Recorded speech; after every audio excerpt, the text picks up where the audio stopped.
प्रणाम माजी गोड़ लगाता नहीं। बिहार ने आपको क्या दिया है? सम्मान दिया है, प्रेम दिया है और इज्जत दी है। इतना आदर और सम्मान किसी भाषा में और किसी क्षेत्र में है वो बिहार है। मैंने देखा कि नहीं, बिहार में एक छोटे बच्चे को भी आप कह के पुकारते हैं। और अब वो देखेंगे जो कविता है उसमें सब आप लिखा है। एक ऐसा एसीएस जिसको हम कभी बाइक राइड करते हुए देख लेते हैं, कभी लिट्टी चोखा खाते हुए देख लेते हैं। मैं अब शुद्ध बिहारी हूँ। मैं पद और पदनाम बगल में रख देता हूँ और उसके बाद मैं एक आम आदमी बन जाता हूँ। तो उन्होंने पहचाना था कि आप एसीएस हैं? नहीं, बिल्कुल नहीं। मैं उससे पूछा भी, मैंने कहा आप पहचानते हैं मुझे? मैंने वो रूप भी आपका देखा है, वो जो रौद्र रूप कुछ देर पहले। कार्यालय में फलाना बाबू पैसा मांग रहे थे रिलीविंग के लिए, क्लास हो गया। सर, बिहार की शिक्षा व्यवस्था में 3 चुनौतियां गिना दीजिए। अभी भी क्लासरूम्स की कमी है। टीआरई 4 को लेकर कब आ रहा है नोटिफिकेशन? 1,01,000 के हिसाब से आ रहा है म्यूचुअल ट्रांसफर का आवेदन। मोटा मोटी स्कूल मिला के 1.5 लाख टीचर को हम लोगों ने इधर से उधर भेजा। फिर हम सब्जेक्ट वाइज कितनी वैकेंसीज हैं, जिला वाइज कितनी वैकेंसीज हैं, ये हम निकालेंगे। फिर कई ऐसे टीचर्स हैं जो है तो सरकारी, लेकिन निजी विद्यालय में उनका ट्रांसफर हो जा रहा है, तो चुनौतियां हैं। अब इन सब की समस्या होगी कि भाई हमको अपने ऐच्छिक जिला और ऐच्छिक स्थान पर पोस्टिंग, यही सब है जहाँ पे मतलब आवेदन पत्र मैक्सिमम आया है। तो ये तो टीचर्स कहेंगे मिस फॉर्चून है कि मुझे रिमोट एरिया आउटस्कर्ट एरिया में मिल गया। लक की बात करें, जो कोई मक्खन खा रहा है, नहीं मक्खन नहीं। लाइब्रेरियन की भी बहालियां, लाइब्रेरियन की है और special teachers, students with special needs के टीचर्स वो भी रिक्रूट हो रहे हैं। फोटोग्राफी का बहुत शौक है आपको? मैं फोटोग्राफर हूँ, मैं पायलट भी हूँ, कार्टूनिस्ट भी रहा हूँ, पेंटर भी हूँ। बचपन में कागज के हवाई जहाज उड़ाता था, उसके बाद लकड़ी के हवाई जहाज, फिर लोहे के हवाई जहाज, लेकिन सपना हमेशा रहा कि हवाई जहाज उड़ाऊंगा। सबसे बड़ा बजट है शिक्षा विभाग का सर, मुझे तो लगता है पूरा ब्रेन, पूरा दिमाग इसमें जा रहा है। लंच टाइम में मेरा इंटरव्यू ले रही हैं तो उतना कम खाऊंगा। हम लोग टारगेट पे हो गए। टारगेट पूरा है? Almost yes. आपको लगता है बहुत जल्दबाजी है ये, तो उनका क्या हुआ? उनकी सस्पेंड हो गया। अगर पकड़ा जाएंगे तो सस्पेंड हो जाएंगे। सबसे पहला इंपॉर्टेंट है कि उस बच्चे को की पढ़ाई, उसकी शिक्षा, उसके अपने पांव पे खड़ा होना, ये सबसे महत्वपूर्ण। कल का बिहार उसके कंधों पे रहेगा, आपके कंधों पे नहीं रहेगा। आप हो सकता है रिटायर्ड हो जाएंगे, आप याद अपनी अच्छी यादें रखेंगे, लेकिन उस कल का बिहार वो चलाएगा। नमस्कार, आप देख रहे हैं बिहार तक और आपके साथ मैं हूं ऋचा शर्मा। प्रशासनिक क्षेत्र में मजबूत और दूरगामी पारदर्शी सोच रखने वाले, उसके लिए पहचाने जाने वाले आईएएस अधिकारी और वर्तमान में बिहार की शिक्षा व्यवस्था को संभाल रहे, उसमें एसीएस की जिम्मेदारी संभाल रहे हैं डॉक्टर एस सिद्धार्थ इस वक्त हमारे साथ हैं। सर, पहले तो बहुत स्वागत है आपका। बिहार से शुरुआत कर लेती हूँ। लंबा समय बिहार को आप दे रहे हैं और मैं कहूँगी जी भी रहे हैं। शिक्षा व्यवस्था को दुरुस्त करने की जिम्मेदारी, बहुत अहम जिम्मेदारी आपके कंधों पर है। कैसा लग रहा है काम करके? मुझे तो 35 साल बिहार में हो गया है और अब तो यही मेरी धरती है और यहीं पे मैं बस गया हूँ। सारे त्यौहार भी मनाता हूँ और बिहारी भी बोल लेता हूँ, उनकी भाषा भोजपुरी, मगही सब बोल लेता हूँ। एक बहुत खूबसूरत चीज़ है जो सोशल मीडिया पर, यूँ तो आपके रील्स और आपके वीडियोस बहुत वायरल होते हैं सोशल मीडिया पर, लेकिन जिस टोन में आप बातचीत करते हैं, शिक्षा व्यवस्था को सुधारने की एक पहल, एक वीडियो का जिक्र मैं कर लेती हूँ जिस वीडियो में आप शिक्षकों से क्लास के दौरान बातचीत करते नजर आते हैं। कुछ शिक्षक वीडियो कॉल पे आपके साथ उपस्थित नहीं दिखते हैं, तब आप बिहारी टोन में कहते हैं, अरे तुम कहाँ गए जी। तो ये सीखा है आपने? कम्युनिकेशन स्किल कितना इंपॉर्टेंट हो जाता है? देखिए, बिहार के लोग बहुत मतलब एक सभ्य भाषा का प्रयोग करते हैं और मुझे याद है कि मैं कुछ दिन पहले एक कविता लिख रहा था बच्चों के नाम से। तो एक जब अगर दिल्ली वाला लिखता है या कोई अन्य भाषा लिखता तो तुम करके बच्चों को संबोधित करता, तो फिर मैंने देखा कि नहीं, बिहार में एक छोटे बच्चे को भी आप कह के पुकारते हैं। और अब वो देखेंगे जो कविता है उसमें सब आप लिखा है। आप ये करते, आप ये ऐसे करते हैं। तो इतना आदर और सम्मान किसी भाषा में और किसी क्षेत्र में है वो बिहार है। और मैं कल 2-3 दिन पहले जैसे बुजुर्गों को कितना बड़ा अच्छा मतलब म्यूजिकल टोन लगता है जब आप किसी को कहते हैं कि प्रणाम माजी गोड़ लगाता नहीं, तो कितना मतलब आत्मीयता का भाव है और कितना मतलब एक सम्मान का भाव इस भाषा में है। तो मुझे बहुत अच्छा लगता है अच्छा, सवाल ये भी है कि डॉक्टर एस सिद्धार्थ ने बिहार की शिक्षा व्यवस्था को खूब दिया है, दे रहे हैं, जी रहे हैं, कर रहे हैं। बिहार ने आपको क्या दिया है? क्या लगता है? देखिए, बिहार ने मुझे सम्मान दिया है, प्रेम दिया है और इज़्ज़त दी है। और ये सबसे बड़ी मतलब एक देन किसी व्यक्ति के लिए होगा कि जिस तरह सभी लोगों ने मुझे सम्मान दिया, इस राज्य के लोगों ने, और बहुत इज़्ज़त दिया है मुझे। और मेरे ख़्याल से जितना मुझे मिलना चाहिए उससे ज़्यादा बढ़ के लोगों ने मुझे इज़्ज़त दिया। यही मेरे लिए एक पुरस्कार के रूप में है। तमिलनाडु से आना, जहाँ पर हिंदी भी बोलना बहुत मुश्किल है, वहाँ से बिहार में आना, शिक्षा व्यवस्था की रूपरेख देखना और फिर भोजपुरी, मगही, मैथिली और भी भाषाएँ हैं, वहाँ के लोगों से जुड़ा, वहाँ के लोगों को समझना ताकि शिक्षा व्यवस्था में बेहतरी हो। मुश्किल लगा कभी? देखिए, 35 साल हो गए हैं और यही मेरी धरती है और यही मेरी भूमि है, यही मेरी कर्म भूमि है। और अब मैं यहीं का रह गया हूँ। अब मैं अपने को बिहारी बोलता हूँ, जहाँ पे भी जाता हूँ, मैं बिहारी अपने को बोलता हूँ और मैं अब शुद्ध बिहारी हूँ। लोग संकोच करते हैं। दिल्ली में खुद को बिहारी कहना लोग बहुत मुश्किल मानते हैं। लोगों को लगता है कि अरे ये समझ लेगा कि हम तो बंधुआ मज़दूर हैं या फिर हम वहीं पान गुटखा खाते हैं। आपको कभी ये नहीं लगा कि बिहारी टैग मैं खुद अपना रहा हूँ? नहीं, नहीं, देखिए ये गर्व की बात है। ये मतलब ये अपने को बिहारी कहना ये गर्व की बात है। और मैं जब भी बाहर भी जाता हूँ, अपने को बिहारी घोषित किया करता हूँ और ये मेरे लिए सम्मान और एक गर्व की बात है कि मैं बिहारी हूँ। एक ऐसा एसीएस जिसको हम कभी बाइक राइड करते हुए देख लेते हैं, कभी लिट्टी-चोखा खाते हुए देख लेते हैं। आप दोनों ज़िंदगी को कैसे मैनेज करते हैं? प्रोफ़ेशनल लाइफ़ भी है, पर्सनल लाइफ़ भी है।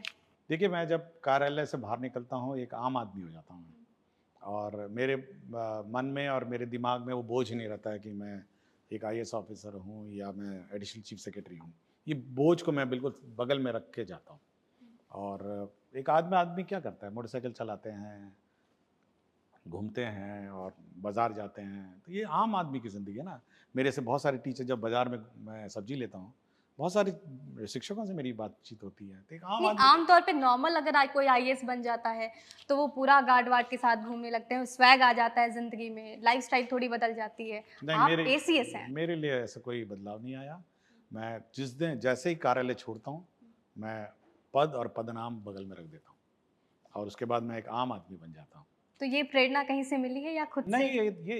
ये देखिए, ये अपने व्यक्तित्व में ही बसा हुआ है कि किसी भी चीज़ का घमंड, किसी भी चीज़ का मतलब हवा में उड़ने का जो अनुभव है, ये सब नहीं। मतलब आप धरती से जुड़े रहिए, कॉमन मैन से जुड़े रहिए और अ, एक कॉमन मैन की तरह। अब जैसे हाल ही में बख्तियारपुर में चाय बना रहा था मैं, लोगों ने देखा लिट्टी। अब खाली दुकान थी, बेचारे चाय बना रहा था, मैंने कहा आ जाओ, मैं भी हाथ तो बटा उन्होंने दें। पहचाना था कि आप नहीं, एसीएस हैं? नहीं, बिल्कुल नहीं। मैं उससे पूछा भी, मैंने कहा आप पहचानते हैं मुझे? बोला ना, हम नहीं पहचानते हैं। और बिल्कुल नहीं पहचाना। हाँ, कहीं-कहीं पहचान लेते हैं, जैसे लौंग लत्ता वाला राजगीर का लौंग लत्ता है, वो पहचान पहचान गया था। बट अमूमन कोई पहचानता नहीं है। तो एक नाम आम आदमी की तरह मैं बिहेव करता हूँ और मेरे दिमाग और सर में वो बोझ नहीं है कि मैं एक बहुत सीनियर ऑफिसर हूँ सरकार का। और इसीलिए क्या होता है कि पब्लिक कनेक्ट मेंटेन रहता है और आम आदमी अप्रोच सोचता है कि इसको अप्रोच किया जाए। और जैसे आज भी मेरे व्हाट्सएप में, एसएमएस में सारे टीचर्स सीधा संपर्क करते हैं, सीधा स्ट्रेट रिंग करते हैं। तो उनको ये कॉन्फिडेंस है कि हमारा जो एडिशनल चीफ सेक्रेटरी है हमसे सीधा कनेक्ट करेगा, हमसे सीधा बात करेगा। और मैं जितने भी जूनियर ऑफिसर्स हैं उनसे यही बार बार भी बोलता हूँ कि भाई आप टीचर्स से आप मतलब कॉमन मैन से कनेक्ट जो है वो मेंटेन रखिए। और सीनियर होते होते वो डिस्कनेक्ट हो जाता है। मतलब ये डिस्कनेक्ट जो है इसको थोड़ा अवॉइडेबल है। ये कुछ लोगों को ठीक लगता है, कुछ लोगों को ठीक नहीं लगता है, बट ये मेरी स्टाइल ऑफ वर्किंग है और ये मेरा स्टाइल ऑफ फंक्शनिंग है। जिस तरीके से आप काम करते हैं शिक्षा विभाग के बेहतरी के लिए, तो मुझे लगता है कि अब शिक्षा विभाग की और शिक्षा व्यवस्था पे भी आ जाना चाहिए। जैसे अभी कार्यक्रम से पहले आपको मैंने देखा, मेरे व्हाट्सएप में आया था वो मैसेज कि कोई टीचर को तंग कर रहा था और जिला शिक्षा पदाधिकारी की अच्छी क्लास हुई। मैंने वो रूप भी आपका देखा है, वो जो रौद्र रूप कुछ देर हाँ, पहले। तो मैंने कहा कि वो जस्ट व्हाट्सएप आया था मुझे बस कि फलाना कार्यालय में फलाना बाबू पैसा मांग रहे थे रिलीविंग के लिए, क्लास हो गया। तो इतना डायरेक्ट कनेक्ट हमारा है किसी टीचर से कि वो मैसेज केवल उसने मुझे भेजा और डीईओ साहब का क्लास हो गया। उस टीचर ने आपको मैसेज किया था? उस टीचर ने ये मैसेज किया कि आपने तो बिना निःशुल्क ट्रांसफ़र मतलब बिना किसी कष्ट के ट्रांसफ़र कर दिया। इसको मैं कहती हूँ घूस लिए बिना। नहीं, नहीं, मैं नहीं कहूँगा क्योंकि मैं सरकारी आदमी हूँ, मैं ये शब्दों का प्रयोग नहीं करूँगा।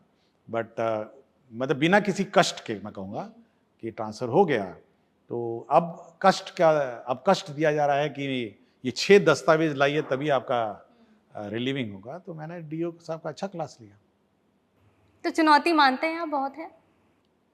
देखिए, अगर आपका सूचना तंत्र आपका बहुत स्ट्रॉन्ग है, तब तो आराम से किसी का भी आप मतलब क्लास अच्छा ले सकते हैं और व्यवस्था नियंत्रण में रहता है। सर, बिहार की शिक्षा व्यवस्था में 3 चुनौतियाँ गिना दीजिए, जिसको आप फेस कर रहे हैं और जिससे आप लड़ रहे हैं, जूझ रहे हैं। देखिए, पहली चुनौती तो पार हो गई है, वो अटेंडेंस की थी और जिसमें अटेंडेंस कैसे होना चाहिए, टाइम पे आना चाहिए। दूसरी चुनौती ये है कि जो इंफ्रास्ट्रक्चर है, अभी भी क्लासरूम्स की कमी है और बीच-बीच में खबर भी आती है और हम लोग मॉनिटरिंग कर रहे हैं और इस बार सैंक्शन भी हम लोग कर रहे हैं। और तीसरी चुनौती, सबसे महत्वपूर्ण चुनौती है क्वालिटी ऑफ टीचिंग। और क्वालिटी ऑफ टीचिंग ये 3-4 उसके आयाम भी हैं। पहले तो है कि ट्रेनिंग ऑफ टीचर्स है, टीचर्स ट्रेंड होने चाहिए और सब्जेक्ट मटेरियल भी होना चाहिए, सब्जेक्ट सपोर्ट सिस्टम भी होना चाहिए, लैब होने चाहिए, लेबोरेटरी सब होने चाहिए। और सबसे आखिरी वाला है कमिटमेंट टू टीच।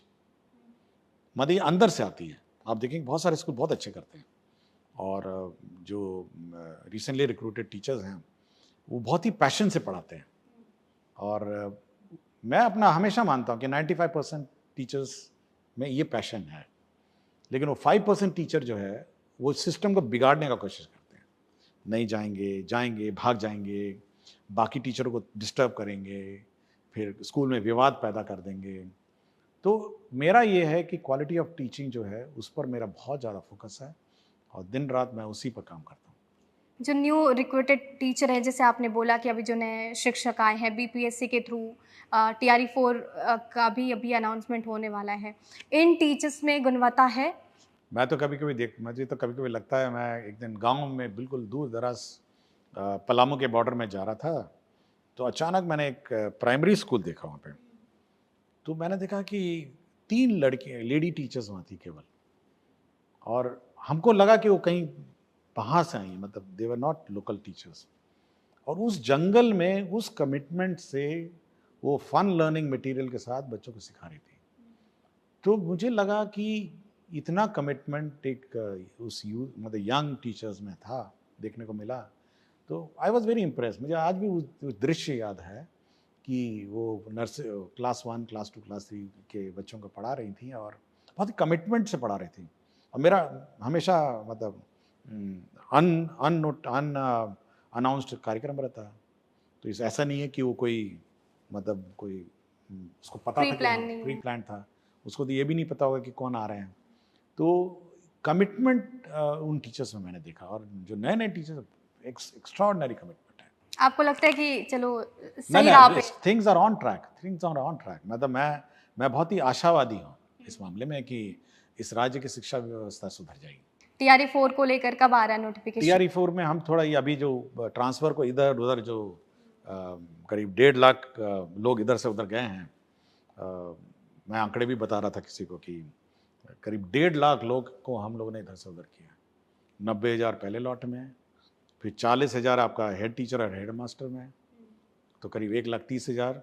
और पिछले दिनों में हम लोगों ने करीब 12-13 हज़ार म्यूचुअल ट्रांसफ़र किए हैं और 1,01,000 के हिसाब से आ रहा है म्यूचुअल ट्रांसफ़र का आवेदन। मोटा मोटी स्कूल मिला के 1.5 लाख टीचर को हम लोगों ने इधर से उधर भेजा है। तो अब इस पूरे व्यवस्था जब स्टेबलाइज हो जाएगी मोटा मोटी इस महीने के एंड तक, फिर हम सब्जेक्ट वाइज कितनी वैकेंसीज हैं, जिला वाइज कितनी वैकेंसीज हैं, ये हम लोग निकालेंगे, फिर रिक्रूटमेंट प्रोसेस। माना जाए कि सितंबर तक नोटिफिकेशन आ सकता है? हम लोग कोशिश कर रहे हैं कि ये सब हो जाए। ट्रांसफ़र पोस्टिंग को लेकर चर्चा खूब हो रही है सर। बिहार सरकार ने बहुत ही अच्छा कदम भी उठाया है, लेकिन चर्चा भी हो रही है, बहुत समस्याएं भी आ रही हैं। कई ऐसे टीचर्स हैं जो हैं तो सरकारी, लेकिन निजी विद्यालय में उनका ट्रांसफ़र हो जा रहा है, तो चुनौतियां हैं। देखिए, उसमें ये है कि जैसे ट्रांसफ़र पोस्टिंग की ही बात करूं, कुछ लोग तो हैं जो नियोजित से सक्षमता पास हैं, तो पिछले 15 साल से 20 साल 15 साल से अपने अपने एक विद्यालय में हैं। और जब इनका रिक्रूटमेंट हुआ तो ये सब अनमैरिड थे, लड़के भी अनमैरिड थे, लड़कियां भी अनमैरिड थीं। और 15 साल में इनकी शादी भी हो गई, बच्चे भी हो गए। और अब क्या है कि नौकरी कहीं कर रहे थे, शादी कहीं और हो गई, ससुराल छोड़ के वहाँ बैठे हैं। तो ये लोग 15 साल से इंतजार में थे कि हमारा स्थानांतरण होगा, मतलब इतनी लंबी अवधि। दूसरा, जब TRE 1 TRE 2 हुआ तो मतलब हो सकता है कोई लॉजिक होगा, तो सभी को रैंडम डिस्ट्रिक्ट स्कूल्स अलॉट कर दिए, तो 2.25 लाख तो वो हो गए। तो जब रैंडमली TRE 1 TRE 2 अलॉट हो गए और ये 15 साल से ये जो बैठे हैं, अब इन सबकी समस्या होगी कि भाई हमको अपने ऐच्छिक जिला और ऐच्छिक स्थान पर पोस्टिंग किया जाए। तो जब हमने ज्वाइन किया तो सब एक ही डिमांड था कि भाई हमको अपने स्थान पर पोस्टिंग है। और महिलाओं को विशेषकर मेजर समस्या थी कि पढ़ा कहीं रही हैं, ससुराल कहीं है। तो हम लोगों ने एक बहुत ही मतलब साहसी कदम उठाया, एक साहस, मतलब कि हम अब सब इनका आवेदन पत्र लेंगे और समीक्षा करें और जहाँ तक संभव होगा करेंगे। तो 1,90,000 आवेदन पत्र है। और इसको फिर हम लोगों ने छोटे छोटे मतलब कंपोनेंट वाले, पहले 1 से 6 जो बीमार हैं, विकलांग है, और इन सब का पहले टेकअप किया, पति पत्नी वो मामले टेकअप किए। उसके बाद फिर हम लोगों ने दूरी भी महिलाओं का पहले शुरू किया। तो पुरुषों ने कहा कि हमारा क्या हुआ, तो फिर पुरुषों का हम लोगों ने टेकअप किया कि जो पुरुष जहाँ पे ज़्यादा टीचर हैं और कम टीचर हैं वहाँ पे हम लोगों ने ट्रांसफ़र किया। और फिर लेकिन कुछ अभी बचे हुए हैं जहाँ पे ज़्यादा ऑलरेडी टीचर्स हैं, हम लोग उस परिस्थिति में नहीं है कि वहाँ और टीचर भेज दिया जाए। तो वो थोड़ा अभी भी इफ़र्ट है पुरुष के मामले में। महिलाओं के बारे में तो ऑलमोस्ट कर दिया। और 40,000 मैंने जैसे बताया हेड मास्टर, हेड टीचर, वो भी उसी लॉट में है और वो भी हम लोगों ने ट्रांसफ़र किए। तो अब कुछ स्कूलों को तो उसी माध्यम से भी मिल गया, जिन लोगों ने ट्रांसफ़र अप्लाई किया था, अब हेड टीचर, हेड मास्टर के रूट में वो भी पहुंच गए। और कुछ लोग तो बहुत ही इनोवेटिव थे कि म्यूचुअल ले लिए कि भाई मैं आपकी जगह चले जाता हूँ, मेरे यहाँ चले जाइए। तो हम लोगों ने हर प्रॉब्लम, इस मेजर एक्साइज प्रॉब्लम को छोटे छोटे टुकड़ों में सॉल्व करने का कोशिश किया है। अब कुछ बच गए हैं तो हम लोग कोशिश करेंगे कि किसी तरह इसका भी कोई रास्ता, मतलब शैक्षणिक व्यवस्था को बिना डिस्टर्ब किए। और मैं बार बार सभी टीचर से कहता हूँ, देखिए शैक्षणिक व्यवस्था डिस्टर्ब नहीं हो सकती। मैं नहीं चाहता कि स्कूल बंद हो जाएं या मैथ्स टीचर नहीं रहे, फिजिक्स टीचर नहीं रहे, इंग्लिश टीचर नहीं रहे। मैं ये नहीं चाहता कि शैक्षणिक व्यवस्था डिस्टर्ब हो।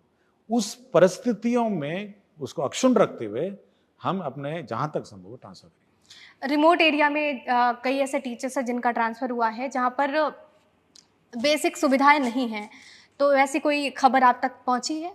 देखिए रिमोट एरियाज में पढ़ाना तो पड़ेगा ही ना किसी को। हम A को नहीं भेजेंगे तो B को भेजेंगे, तो किसी को तो पढ़ाना पड़ेगा। तो अलग से कोई मोटिवेशन क्या, मतलब कैसे आप लोग मैनेज कर रहे हैं? हम देखिए, हम चाहते हैं कि मतलब ठीक है उसी जिले के जाएं, लेकिन जाना पड़ेगा। हम नहीं चाहते हैं कि बांका के बिल्कुल झारखंड के बॉर्डर स्कूल बंद हो जाएं, बांका के स्कूल बंद हो जाएं, जमुई के स्कूल बंद हो जाएं, नवादा के पहाड़ी इलाका कौवाकुल वो बंद हो जाएं, मतलब गया के बाराचट्टी और वो सब इलाके बंद हो जाए, और कैमूर का अधौरा पहाड़ है, यही सब है जहाँ पे मतलब आवेदन पत्र मैक्सिमम आए हैं। तो ये तो टीचर्स कहेंगे मिस फॉर्चून है कि मुझे रिमोट एरिया, आउटस्कर्ट एरिया में मिल लक गया। की बात करें, जो कोई मक्खन खा रहा है, नहीं मक्खन नहीं खा रहे। देखिए आप शिक्षक के रूप में आए हैं। एक शिक्षक का जो प्रिंसिपल है, पहला धर्म क्या है कि हमको पढ़ाना है, और ये त्याग का मामला है, मतलब ये भी, मतलब ये सैक्रिफाइस और त्याग भी इसमें बिल्ट इन है। आप केवल एक नॉर्मल क्लर्क का प्रोफेशन में नहीं है, या आप कोई मतलब प्रशाखा पदाधिकारी या कोई मतलब ऑफिसर के प्रोफेशन नहीं है। ये आप गुरु की आपका स्थान गुरु का है, गुरु का है। उसके जीवन में गु जो कहते हैं अंधकार और अज्ञानता, और रू जो कहते हैं हटाना, आपको अज्ञानता और अंधकार को हटाना उसके जीवन में। ये आप में वो भावना होनी चाहिए कि भाई ये सैक्रिफाइस मेरा है। आपने एक प्रोफेशन सुना है जो जिसमें आपको त्याग भी करना होगा, आपको अपने अपने कष्टों से हटके और बियॉन्ड इन बच्चों को सिखाना होगा, क्योंकि ये अगला जनरेशन है भाई, ये अगला जनरेशन है, यही आपका समाज का फाउंडेशन होगा अगला, इसी पर समाज आगे टिकेगा। अगर आप कह देंगे कि नहीं मेरा जो सुख सुविधा इन बच्चों के पढ़ाई से मतलब बहुत महत्वपूर्ण है, तब तो ये प्रोफेशन के प्रति मतलब ये अन्याय होगा। सबसे पहला इंपॉर्टेंट है कि उस बच्चे को की पढ़ाई, उसकी शिक्षा, उसके अपने पांव पे खड़ा होना, ये सबसे महत्वपूर्ण है। और वो समाज का भविष्य, वो बिहार का भविष्य है। कल का बिहार उसके कंधों पे रहेगा, आपके कंधों पे नहीं रहेगा। आप हो सकता है रिटायर्ड हो जाएंगे, आप अपनी अच्छी यादें रखेंगे, लेकिन उस कल का बिहार वो चलाएगा। और ये आपका दायित्व है कि कल का बिहार के हित में और इंटरेस्ट में उसको आप पढ़ाएंगे। एआई का ज़माना है और टेक्नोलॉजी भी काफ़ी एडवांस हो गई है। टेक्नोलॉजिकल स्टडी को आप कैसे देखते हैं और मैं चाहता हूँ, सुधार की ज़रूरत? मैं कोशिश कर रहा हूँ कि टेक्नोलॉजी एंटर करे शिक्षा में। अटल टिंकरिंग लैब हम लोगों ने बनाया है, माइक्रो कंट्रोलर बेस्ड रोबोटिक्स पढ़ाते हैं। रोबोटिक्स लैब हम लोगों ने विभिन्न जगहों में लगाया है। और ये हम लोग वीआर वर्चुअल रियलिटी लैब्स भी अब स्थापित करने वाले हैं।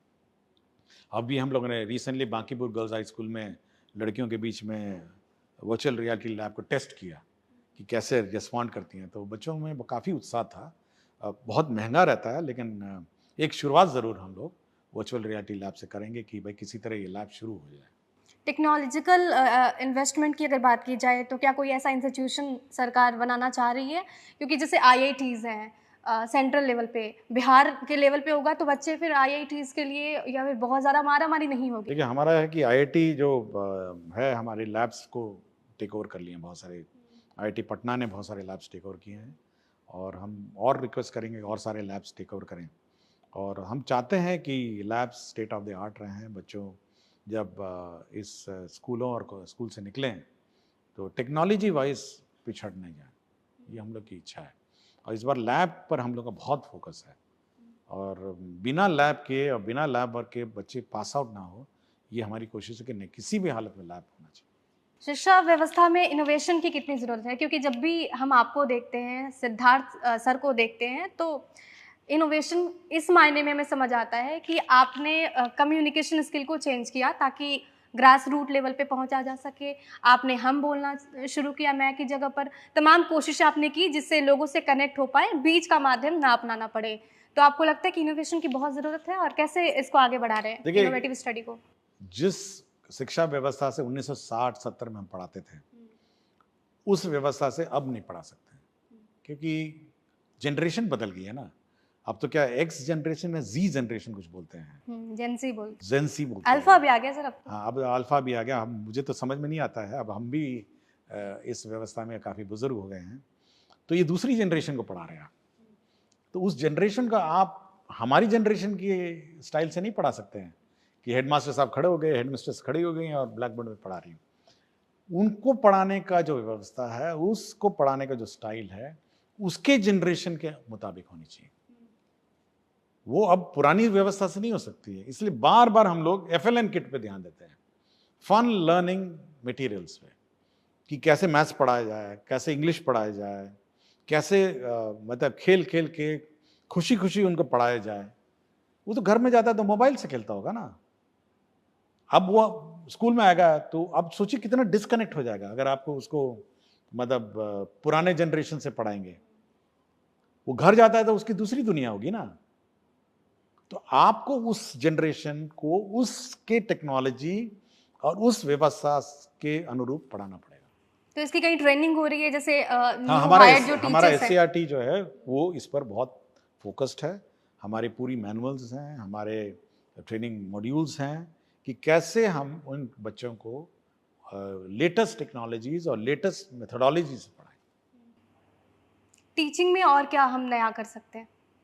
तो टीचिंग में यही है कि नंबर वन, पहले तो टेक्नोलॉजी बेस्ड टीचिंग होनी चाहिए। नंबर टू, आपके फन एंड लर्निंग जो 1 to 5 है, एक नंबर टू होनी चाहिए, पहले तो ये होना चाहिए। और तीसरा, आपके जो स्किल ट्रेनिंग है मेन। अभी हम लोग मीटिंग हाल ही में कर रहे थे कि हम चाहते हैं कि जो बच्चे 10th के पास बाद अपना कैरियर अलग करना चाहते हैं, तो उनको स्किल बेस्ड ट्रेनिंग में मतलब एक्सपोजर होना चाहिए। और 12th में भी स्किल के बेस्ड में एक्सपोजर होना चाहिए। और लास्ट है कि एंटरप्रेन्योरशिप।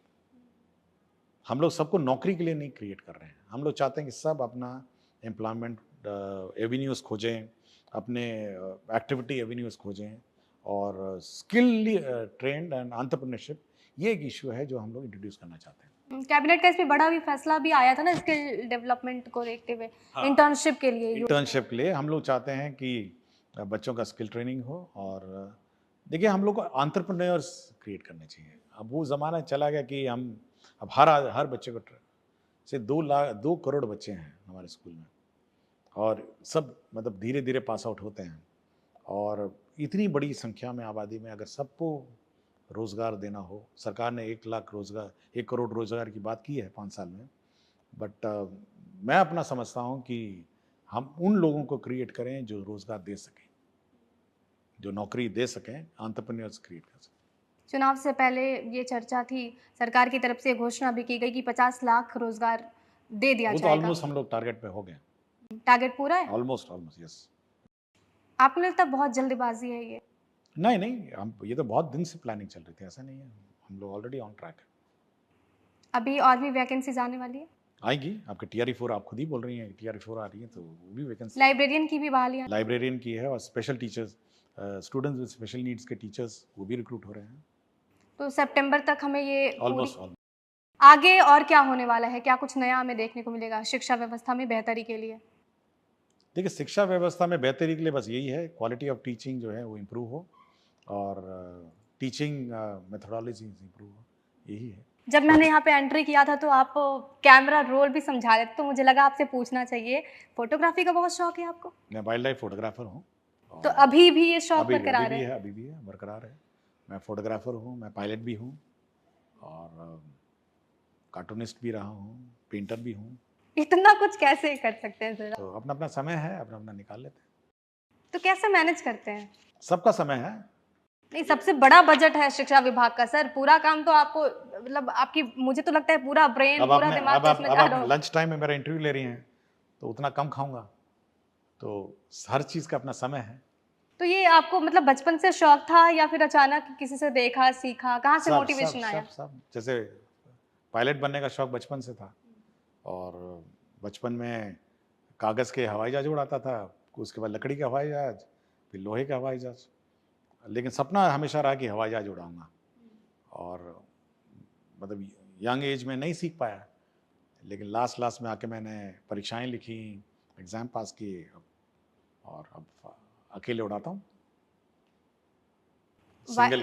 फोटोग्राफर के एज अ फोटोग्राफर आप कैसे हैं? आप अपने आप को कैसा मैं तो वाइल्ड लाइफ फोटोग्राफर हूँ, प्रोफेशनल ग्रेड में। तो उसमें क्या-क्या बारीकी का ध्यान देते हैं आप? क्योंकि मैं जंगल में जा रहे हैं, जानवर हैं आपके सामने, डर नहीं लगता देखिए, आपको? सबसे पहले वाइल्ड लाइफ फोटोग्राफर और अन्य फोटोग्राफर में बहुत अंतर है। वाइल्ड लाइफ फोटोग्राफर तभी आप बन पाएंगे जब आप जीव और जीव जंतुओं से प्रेम करते हो, और आप उनके हाव भाव से आप उसको उसकी दुनिया रिस्पेक्ट करते हैं। जब आप उसकी दुनिया में जाते हैं तो आप उस दुनिया को इज्जत दीजिए, उस इकोसिस्टम को इज्जत दें, और एक जानवर को आप इज्जत की नज़रों से देखें। एक एनिमल को, बर्ड को आप इज्जत की, जब आप इज्जत और प्यार की नज़र से देखेंगे तो आपको वो बहुत ब्यूटीफुल लगेगा। मतलब आपको इतना सुंदर लगेगा, और इतना आप मतलब इंटरेस्ट से आप फोटोग्राफी करेंगे।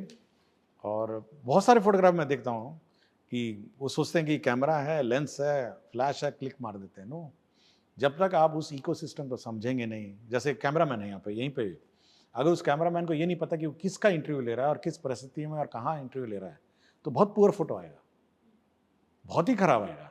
लेकिन जब आप उस इकोसिस्टम को समझेंगे, उस जानवर को, जब जाता हूँ तो पहले स्टडी करके जाता हूँ, इस बर्ड की बिहेवियर क्या है, इस जानवर की बिहेवियर क्या है।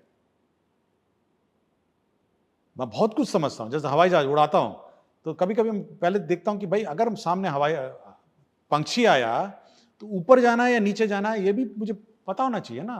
वो बर्ड कैसे उड़ता है? अगर उसको थ्रेट सामने दिखेगा, हवाई जहाज उड़ते हुए जा रहा है, तो उस बर्ड को तो आप कुछ नहीं कर पाएँगे ना। या तो आप नीचे जाइए, ऊपर जाइए, और अगर नहीं निर्णय लें, तो सीधा बर्ड के अंदर जाएँगे। तो एवरीथिंग आप अकेले नहीं हैं इस दुनिया में। पूरा आपका इकोसिस्टम है, बर्ड्स है, एनिमल्स है, तो ये सबको समझना चाहिए, बैठ के समझ के, और उसकी उनकी दुनिया को इज्जत करनी चाहिए। Please respect there world. करते हैं तो हम आपको एक सख्त अधिकारी के तौर पर देखते हैं, कभी एक ऐसे अधिकारी के तौर पर देखते हैं जो सरकार की जो योजनाएं हैं वो आपके सामने अपनी भाषा में प्रेजेंट करते हों। लेकिन जब आप सोते हैं रात में तो पूरे दिन की कार्यशैली को अपनी देखते हैं, क्या दिमाग में आता है? बिहार को लेकर मैं बात कर रही हूँ। देखिए, मैं तो पहले देखता हूँ कि आज दिन भर मैंने क्या किया, बर्बाद किया, टाइम का बर्बाद किया, क्या किया। नहीं, आप ये भी सोचते होंगे कितनों के डांट लगा दी। नहीं नहीं यार, मैं दिन भर मैं सोचता हूँ कि आज दिन भर के घटनाक्रम की समीक्षा करता हूँ, और अगले दिन के क्या करना है ये पहले ही प्लान रहता है मेरा। ये बिल्कुल अनप्लान्ड नहीं रहता। मुझे पता था आज इतने बजे आप आएंगे, आप इंटरव्यू लेंगे, तो पूरा प्लान रहता है। मतलब ये, मतलब क्योंकि समय का अभाव है ना, दिन के 12-15 घंटे वर्किंग आवर्स हैं, तो सब चीज़ बिल्कुल टाइमली प्लान रहता है, और अपॉइंटमेंट्स भी प्लान रहते हैं, और इसीलिए थोड़ा रहता है मेरे पे, लोड ज़्यादा रहता है, और इसलिए, और किस पर कहाँ क्या बोलना है ये भी बहुत ही फिक्स्ड रहता है। कैबिनेट में मेरा केवल एक रूल रहता है कि कैबिनेट के ब्रीफ के बियॉन्ड मैं एक शब्द नहीं बोल सकता हूँ, और जो भी कैबिनेट के प्रस्ताव हैं या कैबिनेट की जो निर्णय हैं उस तक सीमित रहती है। मैं अपना व्यक्तिगत विचार तो नहीं रख सकता हूँ। कई बार ऐसा होता है जब आप टीचर से बात करते हैं, वीडियो कॉल पे कनेक्ट कर रहे होते हैं, टीचर आपको एक मैंने आपको बताई थी तस्वीर सामने आई थी जिसमें आप टीचर से बात करते हैं, वो कहते हैं मैं दुकान में हूँ। ये आप ही पकड़ते हैं कि वो दुकान में है, वो स्कूल में नहीं है। तब कैसे समझते हैं आप इसको? गुस्सा आता होगा आपको तो बहुत। नहीं, कोई गुस्सा नहीं आता, लेकिन मैं पकड़ लेता हूँ। मैंने उसे इतना ही कहा कि अब वीडियो ऑन करिए, तो नहीं किया। फिर करता रहा। मैंने कहा ये कर क्यों नहीं रहा है? तो 3-4 बार मैंने बोला, मुझे लगा कि नहीं, ये स्कूल में है ही नहीं, इसलिए नहीं कर रहा है। तो उनका क्या हुआ उन टीचर का? वो सस्पेंड हो गया। अगर पकड़ा जाएंगे तो सस्पेंड हो जाएंगे। मैं बहुत छूट दिया हूँ सबको कि आप डेडिकेशन से काम करिए, छुट्टी लीजिए, जो करना करिए, लेकिन अगर आप सिस्टम को हुडविंग करेंगे और सिस्टम में धोखा देंगे तो आप सस्पेंड हो जाएंगे। और यदि आप दीवार पे फोटो चिपका के अटेंडेंस लाने की कोशिश करेंगे तो डिसमिस हो जाइएगा, क्योंकि आप टैंपरिंग ऑफ ऑफिशियल रिकॉर्ड में आप आरोपित हो जाएंगे कि आपने सरकारी दस्तावेज में छेड़छाड़ करने की कोशिश की। आप लगाए दीवार पे फोटो और किसी को कह दिया कि भाई अटेंडेंस लेते रहना। तो ऐसे भी लोग किए हैं। बनारस में बैठे हैं, जमुई में अटेंडेंस लगा रहे थे 3, एक लेडी और टीचर और जेंट्स टीचर, पकड़ा गया क्योंकि सारे फोटो एक ही जैसे थे। तो टैंपरिंग ऑफ ऑफिशियल रिकॉर्ड तो बहुत ही गंभीर आरोप है ना। इसमें कमी कहाँ मानते हैं आप? कमी है कि वही मैं 5% वाला टीचर, 95 डेडिकेटेड हैं, 5% यही है। तो उस 5% को तो सुधारना पड़ेगा ना। कैसे सुधारेंगे? कोई निलंबित हो जाएंगे, किसी पर कार्रवाई हो जाएगी। बस 5% तो हर सिस्टम में रहता है, सब जगह रहता है। आपका कार्यकाल भी समाप्ति की ओर है, तो आप कभी सोचते हैं आपकी सबसे बड़ी उपलब्धि क्या है? मेरी उपलब्धि है कि मतलब मैंने समाज के लिए कार्य किया, और मैं भविष्य में भी करता रहूँगा। और समाज से आदमी संन्यास नहीं ले सकता है, और सामाजिक कार्य में लगे रहेंगे। आगे की कोई योजना बनाई है आपने? नहीं, अब शिक्षा व्यवस्था में रहेंगे, शिक्षा देखेंगे, शिक्षा में ही कुछ करेंगे, बट समाज के साथ जुड़े रहेंगे। बहुत शुक्रिया समाज साथ जुड़ने के लिए और सारे सवालों का जवाब देने के लिए। बने रहिए हमारे साथ, देखते रहिए बिहार तक।